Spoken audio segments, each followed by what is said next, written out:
अस्य श्रीविष्णोर्दिव्यसहस्रनामस्तोत्रमहामन्त्रस्य श्रीवेदव्यासो भगवान् ऋषिः अनुष्टुप्छन्दः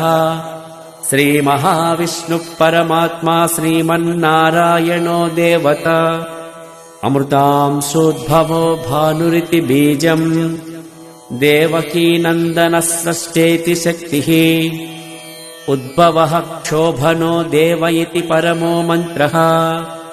शङ्खबृन्नन्दकी चक्रेति कीलकम् शार्ङ्गधन्वा गदाधर इत्यस्त्रम् रथाङ्गपाणिरक्षोभ्य इति नेत्रम् त्रिसामा सामगः सामेति कवचम् आनन्दम् परब्रह्मेति योनिः ऋतुः सुदर्शनः काल इति दिग्बन्धः श्रीविश्वरूप इति ध्यानम् श्रीमहाविष्णुप्रीत्यर्थे सहस्रनामजपे विनियोगः ध्यानम् क्षीरोदन्वत्प्रदेशे शुचिमणिविलसत्सैकते मौक्तिकानाम्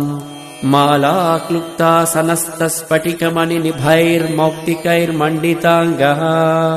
शुभ्रैरभ्रैरदभ्रैरुपरि विरचितैर्मुक्तपीयूषवर्षैः आनन्देन पुनीयादरिनलिनगदा शङ्खपाणिर्मुकुन्दः।